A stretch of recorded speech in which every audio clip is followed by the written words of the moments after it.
ओम नमो भगवते वासुदेवाय। ओम नमो भगवते वासुदेवाय। ओम नमो भगवते वासुदेवाय। ओम अज्ञानतिमिरान्धस्य ज्ञानाञ्जनशलाकया चक्षुरुन्मीलितं येन तस्मै श्रीगुरवे नमः। नमो विष्णुपादाय कृष्णपृष्ठाय भूतले श्रीमते भक्तिवेदान्त स्वामिनिति नामिने। नमस्ते सारस्वते देवे गौरवाणी प्रचारिणे निर्विशेषा शून्यवादी पाश्चात्यदेशतारिणे। जय श्री कृष्ण चैतन्य प्रभु नित्यानंद श्री अद्वैत गदाधर श्रीवासादि गौर भक्तवृंद। हरे कृष्णा कृष्णा कृष्णा हरे हरे, हरे राम राम राम हरे हरे। जगत गुरु श्रील प्रभुपाद की जय। भगवत वाणी भगवत गीता जी की जय। गुरु महाराज की जय। मुखम करोति वाचालम गोलम पावन मंदिर श्री गुरु तीर्थान परमानंदम भागम श्री चैतन्येश्वरम देवम की जय। हरे कृष्णा। तो आप सभी लोग का बहुत बहुत धन्यवाद, बहुत बहुत स्वागत और आपको सब लोग को बहुत बहुत बधाई आज हमारी मोक्षदा एकादशी के दिन के लिए, जिसमें आज हमारे गीता जी का प्राकट्य दिवस है, बर्थडे है आज हमारी गीता जी का। तो हम सब लोग मिलके जो है पूरे साल गीता जी का बर्थडे मनाते हैं ना। तो आज विशेष दिन है, तो आज हम अपनी गीता जी से जो है प्रार्थना करेंगे भगवान की वाणी से कि भगवान हम सब पे असीम कृपा करें और ऐसे ही हम उनकी नित्य प्रतिदिन जो है सेवा कर सकें अपनी वाणी से, अपने चरित्र से, अपने आचरण से, कि वो ज्ञान हमारे हृदय में प्रकाशित हो गुरु के माध्यम से और हम उसको अपने जीवन में उतार सकें। ये सबसे बड़ी सेवा है गीता जी की, है ना। और इसके साथ साथ भगवत गीता के जो है 18वें अध्याय के श्लोक संख्या 68 में और 69 में भगवान कहते हैं कि जो भी मेरी इस वाणी को दूसरों को देता है वो मेरा सबसे प्रिय होता है।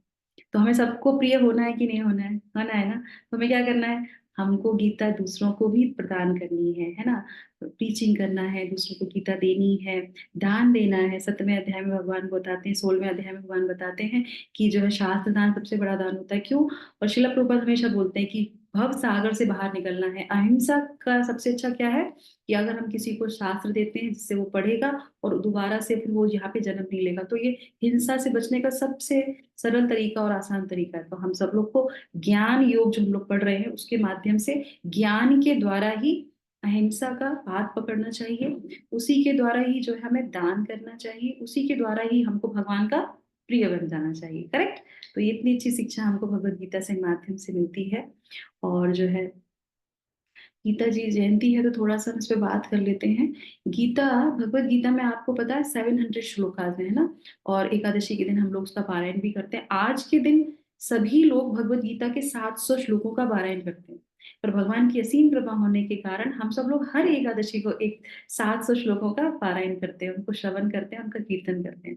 तो 700 श्लोकों में से 575 श्लोक जो है भगवान ने बोले, है ना। 575 श्लोकों में भी भगवान ने 200 से ज्यादा श्लोकों में क्या बोला है?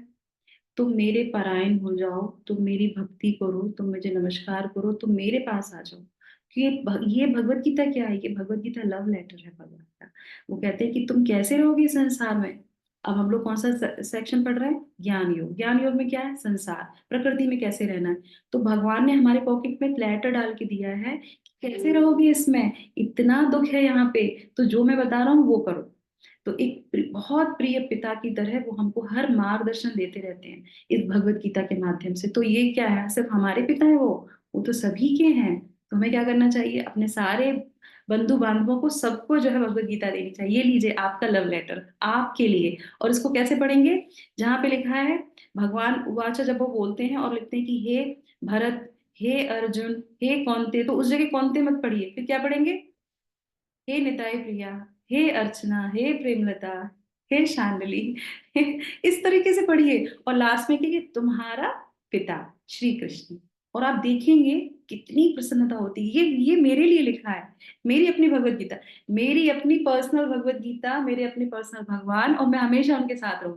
तो ये कनेक्शन हमारा आज के दिन से हम संकल्प लेते हैं, कहीं भी जाएं अपनी भगवत गीता को अपने साथ लेके जाएं, क्योंकि वो हमारा क्या है? लव लेटर, उसमें सारे मार्गदर्शन है, सारा जीपीएस है, तुम्हें क्या करना है, कहाँ क्या करना है, दुखी हो तो सुखी हो तो हर समय भगवत गीता जी हमारे साथ रहनी चाहिए। ठीक है, तो इसी के साथ हम प्रारंभ करते हैं। आज का श्लोक भी इतना सुंदर है, परमात्मा के ऊपर ही है। तो कल मैं जब इसको पढ़ रही थी मैं कहती भगवान कितने असीम कृपालु हैं कि वो बताते हैं कि आज मोक्षदा एकादशी रहेगी, एक और जो है हमारा गीता जयंती रहेगी, तो तुम मुझे ग्लोरीफाई करो। कितना अच्छा है ना। तो चलिए शुरुआत करते हैं आज के हम जो है श्लोक की, श्लोक संख्या 14, 13वें अध्याय का। तो हमने पिछले श्लोक में पढ़ा था आत्मा के बारे में, जो ज्ञान का सेक्शन चल रहा है कि ये क्या है, ये सारी साधनों को जानने के बाद तुम्हें क्या ज्ञान लेना चाहिए। तो हमको जीव को जो है, जीव के बारे में, परमात्मा के बारे में पता होना चाहिए, उनके गुणों के बारे में पता होना चाहिए, उनके अंतर के बारे में पता होना चाहिए। वो ही सबसे बड़ा ज्ञान है। तो अब हम लोग सुनेंगे परमात्मा के बारे में, यानी कि जो ब्रह्म है, परम ब्रह्म है, उसके बारे में। श्लोक संख्या 14। सर्वतः पाणिपादं तत् सर्वतः पाणिपादं तत् सर्व सर्वधा अक्षिरोमुखम् सर्वतो अक्षिरोमुखम् सर्वतः श्रुतिमश्लोके सर्वथा श्लोके सर्व सर्वमावृत्य तिष्ठति। सर्वमावृत्य तिष्ठति। तो ये नीचे वाला ना, सर्वतः श्रुतिम लोके, लोके है, श्लोके नहीं, मेरे से गलती हुई। तो यहाँ पे क्या है, सर्वतः श्रुति मत लोके सर्वम आवृत्य तिष्ठति। ठीक है माता जी, थैंक यू सो मच। तो यहाँ पे हम सुनेंगे। आज मैं ये देख रही थी कि कौन सबसे पहले श्लोक बोलेगा, क्योंकि आज जो है हमारा तो यस, माता जी ने जो आज विक्ट्री ले ली। ओके, तो इसमें भगवान बता रहे हैं, उनके हाथ पांव आंखें सिर तथा मुंह तथा उनके कान सर्वत्र है। इस प्रकार परमात्मा सभी वस्तुओं में व्याप्त होकर अवस्थित हैं। तो यहाँ पे, क्योंकि यहाँ पे कोई भी परमात्मा का नाम नहीं आता है, तो लोग इसमें क्या हो जाते हैं, भ्रमित हो जाते हैं। तो वो सोचते हैं कि जीव के बारे में है, और जीव वाले सेक्शन को सोचते हैं वो भगवान के बारे में, तो नहीं। तो यहाँ पे सबसे बड़ी चीज जो है वो क्या है कि इसमें भ्रमित नहीं होना है इन श्लोकों में। ये ज्ञान का सेक्शन है, थोड़ा क्लिष्ट रहता है। तो यहाँ पे क्या बोल रहे हैं कि सर्वथा है किसके, भगवान के हाथ पैर है। और इसमें सबसे इंपॉर्टेंट जो शिक्षा है इस श्लोक में वो क्या है कि भगवान निराकार नहीं है। अगर कोई पूछे भगवान निराकार है कहाँ बताया, ये श्लोक कोट कर दीजिए कि भगवत गीता के 13वें अध्याय के 14वें श्लोक में भगवान स्वतः बोलते हैं कि मेरे हर जगह हाथ है, मेरे हर जगह पैर है, मेरा हर जगह मुख है, मेरा हर जगह कान है। मैं सुन सकता हूँ, चल सकता हूँ, बोल सकता हूँ, देख सकता हूँ, सब कुछ कर सकता हूँ, हर जगह व्याप्त हूँ। तो इस तरीके से वो जो है, क्योंकि ब्रह्म का मतलब क्या है, वो साकार है, वो ब्रह्म है, वो ऊर्जा है, वो तेज है, पर उसके साथ साथ वो खुद बता रहे हैं यहाँ पे कि पैर है, हाथ है, तो हम इसको बता सकते हैं। ठीक है, अब हम पढ़ेंगे तात्पर्य। दो माता जी मिलके जो है तात्पर्य को पढ़ लेते हैं। यस, हरे कृष्ण माता जी। तात्पर्य श्लोक प्रपात की जय। जिस प्रकार सूर्य अपनी अनंत रश्मियों को विकर्ण करके स्थित है, उसी प्रकार परमात्मा जहाँ भगवान भी है, वे अपने सर्वव्यापी रूप में स्थित रहते हैं, और उनमें आदि शिक्षक ब्रह्मा से लेकर छोटी सी चींटी तक के सारे जीव स्थित हैं। उनके अनंत शीर, हाथ, पांव तथा नेत्र हैं, और अनंत जीव हैं। वे सभी परमात्मा ही स्थित है। अतः परमात्मा सर्वव्यापक है, लेकिन आत्मा यह नहीं कह सकता कि उसके हाथ, पैर, पांव तथा नेत्र चारों दिशाओं में हैं। ये संभव नहीं है। यदि वह अज्ञान के कारण ये सोचता है कि उसे इसका ज्ञान नहीं है कि उसके हाथ तथा पैर चतुर्दिक प्रसृत है, किंतु समुचित ज्ञान होने पर वह ऐसी स्थिति में आ जाएगा, तो उसका ऐसा सोचना उल्टा है। थैंक यू माता जी, हरे कृष्णा। यस, कोई और माता जी? इसका अर्थ यही होता है कि प्रकृति द्वारा बद्ध होने के कारण आत्मा परम नहीं है। परमात्मा आत्मा से भिन्न है। परमात्मा अपना हाथ असीम दूर तक फैला सकता है, किंतु आत्मा ऐसा नहीं कर सकता। भगवत गीता में भगवान कहते हैं कि यदि कोई उनके पत्र उन्हें पत्र, पुष्प या जल अर्पित करता है तो वे इसे स्वीकार करते हैं। यदि भगवान दूर होते तो फिर इन वस्तुओं को कैसे स्वीकार कर पाते? यही भगवान की सर्वशक्तिमत्ता है। यद्यपि वे पृथ्वी से बहुत दूर अपने धाम में स्थित है, तो भी वे किसी के द्वारा अर्पित कोई भी वस्तु अपना हाथ फैलाकर ग्रहण कर सकते हैं। यही उनकी शक्तिमत्ता है। ब्रह्म संहिता में 5.37 में कहा गया, गोलोक एव नित्य निवसत्य खिलात्म भूता। यद्यपि वे अपने दिव्य लोक में लीलारत रहते हैं, फिर भी वे सर्वव्यापी हैं। आत्मा ऐसा घोषित नहीं कर सकता कि वह सर्वव्याप्त है। अतएव इस लोक में आत्मा यानी जीव नहीं, अपितु परमात्मा या भगवान का वर्णन हुआ है। हरे कृष्ण, हरि बोल, जगत गुरु शिल प्रपात। बात की जाए। Thank you so much. तो यहाँ पे सबसे पहले जो है भगवान को किस तरीके से बताया कि हर जगह कैसे जो है विस्तारित रहते हैं। तो श्रील प्रभुपाद बता रहे हैं, जिस प्रकार सूर्य अपनी अनंत रश्मियों को विकीर्ण करके स्थित है, उसी प्रकार परमात्मा या भगवान भी हैं। हर जगह वो व्याप्त रहते हैं।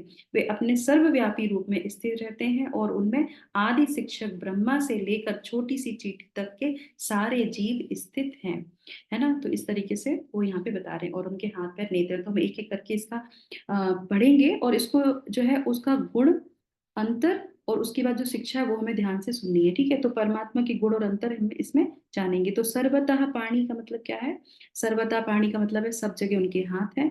उसके बाद क्या है? उनके पादम यानी कि उनके चरण है। और अक्षी सर्वथा, अक्षी मतलब होता आंखें, उस सब जगह जो है उनकी आंखें, मतलब वो हर जगह से हमको देखते हैं ना।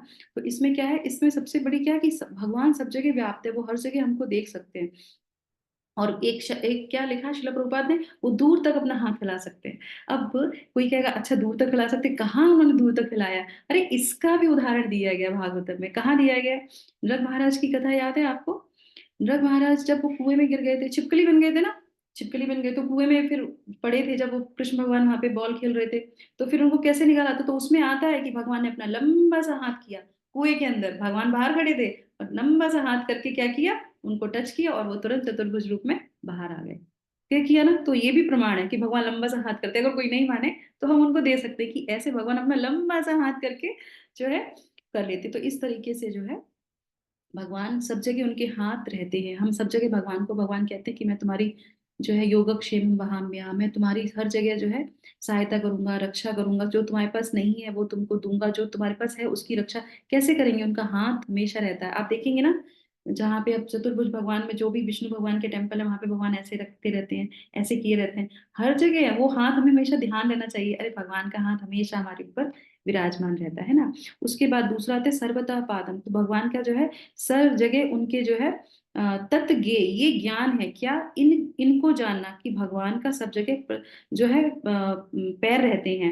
अब भगवान के सब जगह पैर कैसे रहते हैं? तो इसका भी बहुत अच्छा एक जो है, और इसमें श्रील प्रभुपाद क्या बता रहे हैं कि उनके हाथ पैर चतुर्दिक प्रसारित है, चारों दिशाओं में उनके हाथ पैर फैले रहते हैं। तो पैरों का बहुत अच्छा उदाहरण कैसे ले सकते हैं? हम रोज जो है प्रार्थना करते हैं, कैसे? यतो नरसिंहा परितो नरसिंहा, यतो यतो यामि ततो नरसिम्हा। एक जो है मायापुर के वहां पे जो है भगवान का पैर, वहां इधर जो है अहोबिलम में उन्होंने उनका वध किया, उधर हाथ धोए, उधर पैर गए। कहाँ है भगवान? भगवान इतने विराट है कि वो हर जगह विराजमान रहते हैं। एक कदम किया मायापुर, दूसरा कदम हम लोग को लगेंगे 3 दिन पहुंचने में, पर भगवान को नहीं, क्योंकि हर जगह उनकी पैर है और हर जगह उनकी जो है हाथ है। तो इस तरीके से जो है हम कर सकते हैं ना। और उसके बाद क्या है, ये गुण है भगवान का कि भगवान सर्वत्र है। और शिला प्रभुपाद बहुत अच्छी शिक्षा दे रहे हैं कि आत्मा को ये नहीं सोचना चाहिए कि वो हर जगह विराजमान है, यही अंतर है। परमात्मा और आत्मा में क्या अंतर है? वो हर जगह विराजमान रहते हैं, उनके हाथ और पैर सब जगह, हमारे नहीं है।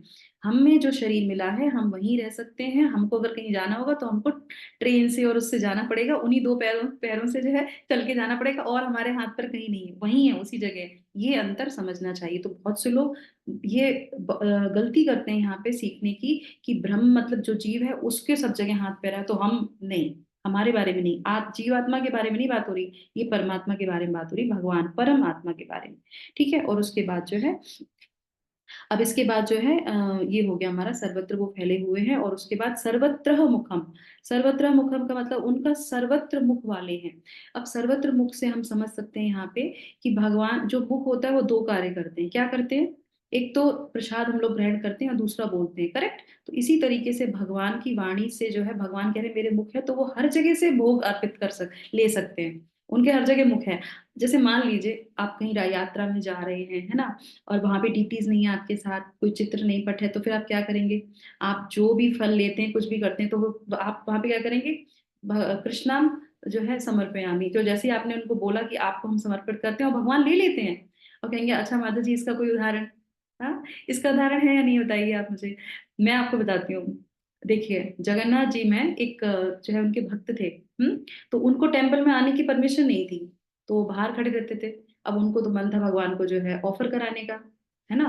तो कैसे भगवान ले लेते हैं? ऐसे ले लेते हैं। तो जब जगन्नाथ जी में, जब उनको अंदर नहीं आने दिया जाता था, तो वो बाहर खड़े रहते थे। अब वो मैंगो लेके आए। मैंगो लेके आए तो उन्होंने क्या किया, क्योंकि भगवान ने उनको बोला था कोई बात नहीं, तुम अंदर नहीं आ सकते, तुम बाहर से ही मुझे बोल देना, मैं बाहर, हमें तो हर जगह से ले लेता हूँ। तो उन्होंने सुदर्शन को देखा और वहीं से बोला भगवान ये मैंगो ले लीजिए।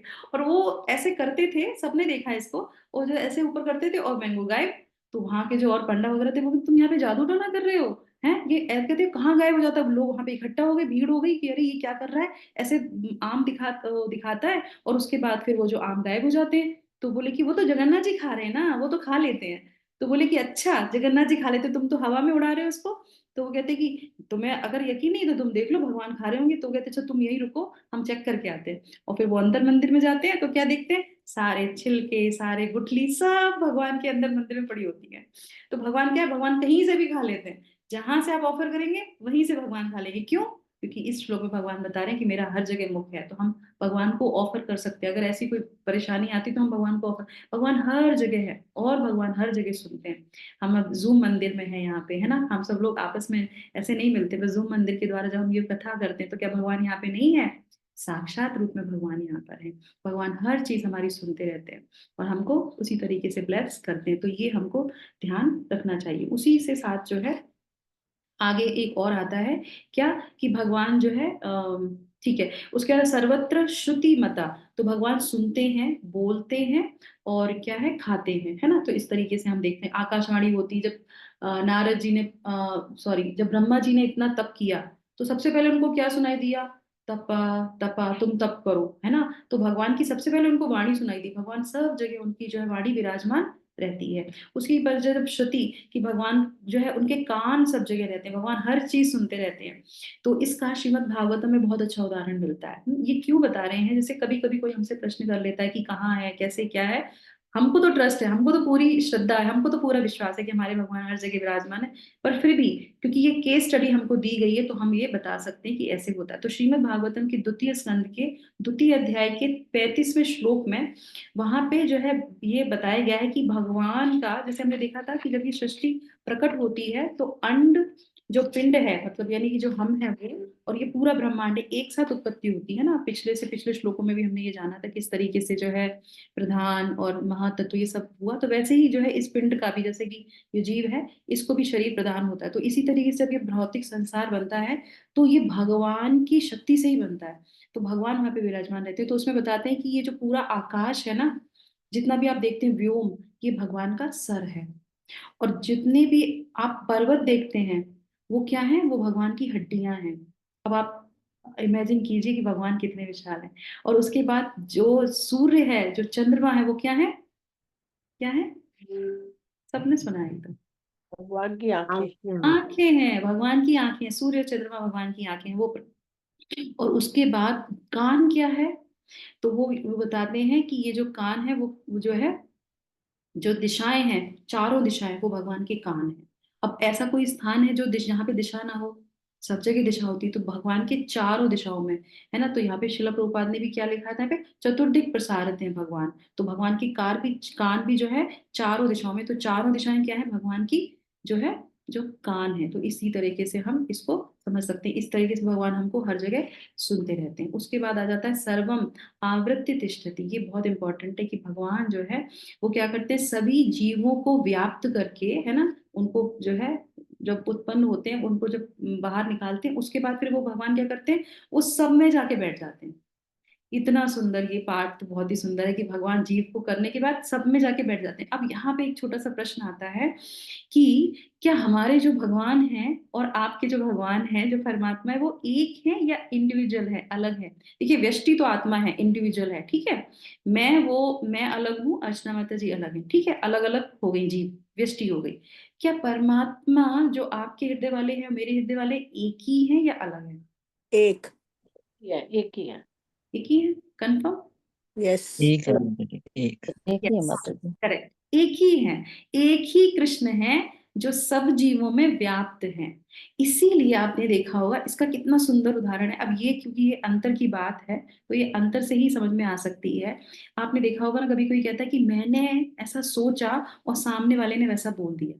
होता है ना ऐसा कई बार, हमने यहाँ सोचा, वहां पे उसने ऐसा रेसिप्रोकेशन किया, बोले अरे मैं तो यही सोच रही थी, तो वो उसने बोल दिया। अच्छा, अभी हम आपके बारे में ऐसा सोच रहे थे और उसने ऐसा बोल दिया, तो वो क्या बोलते हैं उसको, इंग्लिश टर्म में क्या बोलते हैं, वो कौन सा टर्म होता है?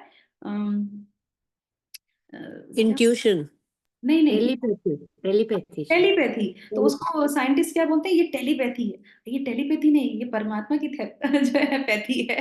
परमात्मा से आत्मा का जो कनेक्शन है, वो ये वाली पैथी। क्योंकि हम लोगों ने पहले शास्त्र नहीं पढ़े, तो टेलीपैथी साइंटिस्ट बोलते हैं, हाँ ठीक है, उन्होंने जो आविष्कार की वो अच्छी बात है। पर क्योंकि परमात्मा, जैसे मान लीजिए कभी हमसे कुछ अपराध हो गया या कुछ ऐसी चीज हो गई, तो हम उस व्यक्ति से नहीं कह पा रहे, तो हमें किससे बोलना चाहिए? अपने भगवान से, कि भगवान आप तो वहां पे भी विराजमान है ना, आप उनको ज्ञान दीजिए, आप ऐसा उनको समझाइए कि वो हमारे प्रति ऐसा ना सोचे, या हम किसी के प्रति सोच रहे तो भगवान आप हमें ज्ञान दीजिए कि हम उसके प्रति। और आप देखेंगे चमत्कार हो जाएगा, क्योंकि भगवान सुनते हैं हमारी। तो हमें तुरंत भगवान से वो बात बोलनी चाहिए, क्योंकि सेम भगवान उनके हृदय में बैठे, उनको पता है उसके अंदर क्या चल रहा है, तुम्हारे अंदर क्या चल रहा है, तो भगवान सबकी बात जो है सुन लेते हैं ना। और इसी तरीके से जो है ब्रह्म संहिता का शिला प्रभुपाद ने यहाँ पे बहुत अच्छा जो है उदाहरण दिया है तात्पर्य में, कि यही उनकी शक्तिमता है।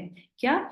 तो वो यहाँ पे बताते हैं कि ये उनकी शक्तिमता है, कि वो सबके द्वारा जो है सब जगह विराजमान रहते हैं। तो वो बताते हैं, गोलोक एव निव सत्य खिलात्म भूतो, यद्यपि वे अपने दिव्य लोक में लीलारत रहते हैं, वही कृष्ण है ना, फिर भी वे सर्वव्यापी हैं। आत्मा ऐसा घोषित नहीं कर सकती। तो वही जो कृष्ण वहां पे गोलोक में, वही कृष्ण परमात्मा के रूप में हमारे आप सबके हृदय में सेम भगवान जो वहां पे विराजमान रहते हैं। तो इस तरीके से ये हमारा पूरा यहाँ पे हो गया। अब हम इसको जो है, कि मैंने 15 से क्या लिखा हुआ है इसमें, 15.17 में, तो 15.17 में भी मैंने कुछ लिखा है, देखते हैं। लिखा नहीं है, 15.17 में, ओके, हाँ, तो इसमें भी ये बताया कि इन दोनों के अतिरिक्त एक परम पुरुष परमात्मा है, जो साक्षात अविनाशी भगवान है, और जो तीनों लोकों में प्रवेश करके उसका पालन कर रहा है। तो यहाँ पे इसका भी उदाहरण आता है कि भगवान सब जगह विराजमान है, तीनों लोकों में विराजमान रहते हैं, गोलोक में विराजमान रहते हैं, आत्मा में विराजमान रहते हैं, सब जगह विराजमान रहते हैं, और सबका जो है भरण पोषण करते हैं। इस तरीके से ये हमारा पूर्ण हो जाता है। अब हम यहाँ पे आ जाते हैं हम आज का जो है टेक अवे पॉइंट लेके, कि भगवान सब जगह व्याप्त हैं, भगवान जो है, तो हमें शिक्षा क्या मिलती है? देखिए, जब हम ये सेक्शन पढ़ रहे हैं, तो ये बहुत इंपॉर्टेंट बात है कि हम ये जाने, क्या मैसेज है यहाँ पे, हरे कृष्ण, ओके। तो यहाँ पे सबसे इंपॉर्टेंट बात क्या है, कि जब हम ये देखते हैं कि भगवान सब जगह हैं, सब जगह वो देख सकते हैं, सुन सकते हैं, सब कुछ कर सकते हैं, तो हमें असीम शांति मिलेगी, नहीं मिलेगी? हम कितने लोगों से भरे पड़े रहते हैं, हर समय रहते हैं, पर भगवान क्या बोल रहे हैं, मैं हर समय हर जगह तुम्हें देख सकता हूँ, सुन सकता हूँ, बोल सकता हूँ, हर समय हमारा हाथ जो है तुम्हारे ऊपर है, मेरे पैर है, तो बताइए हमको कैसा लगेगा? अरे वाह, सब जगह भगवान है, जहां देखो वहां भगवान है। ऐसे ही तुलसीदास का भी जो है एक भजन है, उसमें भी वो ऐसे ही बोलते हैं कि मैं जहां देखता हूँ मुझे भगवान ईश्वर दिखाई देते हैं। तो ये धारणा हमारे अंदर आनी चाहिए, भगवान हर जगह हर समय हमारे उसमें विराजमान रहते हैं। और जैसे कि भी हम लोगों ने आज बोला कि आज जो है मोक्षदा एकादशी है, भगवत गीता जी का प्राकट्य दिवस है, तो भगवत गीता जी स्वयं क्या है? स्वयं भगवान है, इसमें कोई जो है भेद नहीं है। जैसे कि हमारे जो है पद्म पुराण में बोलते हैं ना, श्रीमद् भागवतम जो अंग है भगवान के, करेक्ट सुना है ना हम सब लोगों ने, कि भगवान का मुख जो है 10वां अध्याय 10वां स्कंद जो भगवान का मुख है, मुखारविंद है। तो भगवत गीता जी भी भगवान स्वयं है। तो वही पद्म पुराण में भगवत गीता जी के लिए बोला जाता है क्या, कि ये जो 5 अध्याय हैं भगवत गीता के, ये क्या है? ये भगवान के पंचमुख हैं, ये भगवान के पंचमुख हैं। अब जहाँ 5 मुख हैं भगवान के, और जो है विराट रूप, सॉरी, जो हम लोगों ने विराट रूप 11वें अध्याय में सुना था ना, वो 11 विराट रूप के 5 मुख जो है भगवान के, ये 5 अध्याय हैं, ये भगवत गीता जी के 5 अध्याय। उसके बाद जो 10 तक के अध्याय हैं वो क्या है? वो भगवान के अष्ट भुजाएं हैं, 10 भुजाएं, सॉरी, 10 भुजाएं, 10 अध्याय भगवान की, 10 भुजाएं श्री कृष्ण की। और उसके बाद फिर क्या हो गए? 15 हो गए, 15 अध्याय हो गए ना। फिर 16वां अध्याय, 16वां अध्याय क्या है? 16वां अध्याय भगवान की नाभि है। और 17-18 अध्याय क्या हो गए? भगवान के चरण। करेक्ट। तो इस तरीके से भगवत गीता जी भी स्वयं भगवान कृष्ण हैं साक्षात। अभी क्या होता है श्रीमद् भागवतम में ना, तो अभी आप नाभि लेके जाओ कि मुखारबिंद लेके जाओ, एक ही कैरी कर सकते हो। भगवत गीता जी कैरी करने से क्या होगा? पूरे के पूरे कृष्ण हमारे साथ चलेंगे, करेंगे कि नहीं चलेंगे? तो इसीलिए आज के दिन पे जो है हम सब लोग ये संकल्प लें कि हम जो है प्रतिदिन भगवत गीता जी का एक श्लोक पढ़ें, क्योंकि भगवान स्वयं जो है वाणी के रूप में, जैसे हम लोग शास्त्रों में भी जानते हैं कि भगवान जब भी प्राकट्य लेते हैं, तो जब जल के रूप में लेना होता है तो वो गंगा जी बन के आते हैं, है ना। तो इसी तरीके से जो है जब वो शब्द के रूप में आते हैं तो हरि नाम लेके आते हैं, और जब वो पुस्तक का रूप धारण करते हैं तो वो भगवत गीता जी के रूप में प्राकट्य लेते हैं। तो हमें इस कलयुग में भगवान के इस दिए हुए जो है ज्ञान को, इस पुस्तक को हमेशा अपने पास रखना और उस ज्ञान को समझना। और हमेशा आप महसूस करेंगे, चलो ये हम लोग सुन रहे थे भगवान नहीं है, भगवत गीता जी रहेगी तो ये समझ में आएगा ना, अरे भगवान हमारे साथ है, हाथ पैर मुख सब कुछ भगवान का हमारे साथ है। तो हम सब लोग संकल्प करेंगे कि आज से हम लोग हमेशा जो है, जब तक हमारी सांस चल रही है, प्रत्येक सांस में जो है हम भगवत गीता जी का जो है श्लोक पढ़ेंगे, दूसरों को देने का प्रयास करेंगे, उसको अपने जीवन में उतारने का प्रयास करेंगे। यही प्रार्थना हमारे गुरु के चरणों में, भगवत गीता जी के चरणों में, श्रील प्रभुपाद के चरणों में, और जो है भगवान श्री कृष्ण के चरणों में हम प्रार्थना करते हैं। हरे कृष्णा कृष्णा कृष्णा हरे हरे, हरे रामा राम रामा हरे हरे। जगत गुरु श्रील प्रभुपाद की जय। भगवत वाणी भगवत गीता जी की जय। भगवत गीता आविर्भाव दिवस की जय। मोक्षदा एकादशी की जय। उपस्थित सभी भक्तवृंद की जय। हरिओम तत्सत। हरे Krishna. Thank you so much. हरे कृष्णा। तो आपको मैंने लिंक भेजा था, आप चाहें तो आज के दिन दान भी कर सकते हैं, जिससे कि हम अपने धनराशि को शुद्ध कर सकें। तो आज के दिन दान बहुत इंपॉर्टेंट है, शास्त्र दान देना बहुत इंपॉर्टेंट होता है। वो हमारे भी जीवन को सफल बनाता है और दूसरों के जीवन को भी सफल बनाता है। तो जैसी आपकी श्रद्धा, जैसा आपका विश्वास, जो भी करना चाहे, मुझे बहुत खुशी होती है। कल ही एक प्रभु जी जो 18 डेज की क्लास में जो आते हैं, मैंने हमेशा बताया, वो हमेशा मोक्षदा एकादशी को जो है मुझे कॉल करते हैं और कहते हैं माता जी मेरा जो है आप अमाउंट ले लीजिए। तो मैंने उनको अब की बार बोला ठीक है, अब की बार मैं आपको गिफ्ट भेजूंगी। आप हमेशा मुझे भेजते हैं, अब की बार मैं आपको भेजूंगी, क्योंकि वो 80 से ऊपर हो गए हैं और हमेशा शास्त्र को पढ़ते हैं। तो बोलते हैं कि मेरा 20 साल से मैं भगवत गीता जी से कनेक्शन है मेरा। तो मुझे बहुत सुन के अच्छा लगा। मैंने कहा ठीक है, अब की बार मैं आपको जो है दान करूँ, कोई दान भी ऐसे लोगों को जो पढ़ने का इच्छुक हो। तो मैंने कहा ठीक है, मैं आपको भेजती हूँ। तो आप भगवत गीता जी मैं आपको कवर डिफरेंट शास्त्र भेजूंगी, जिससे कि आप उसको पढ़िए। और कहीं ना कहीं हमारा जो है ये ऋण है हमारे ऊपर कि हमें अपने शास्त्रों को दान करना चाहिए। तो इसी के साथ सत्र को विराम करते हैं। Thank you so much. आप लोगों का दिन शुभ हो, मंगलमय हो। खूब सारा ग्रंथ बांटिए, खूब सारा जो है सेवा कीजिए आज के दिन। ठीक है, थैंक यू सो मच। हरे कृष्णा। श्रील प्रभुपाद की जय। हरे कृष्णा।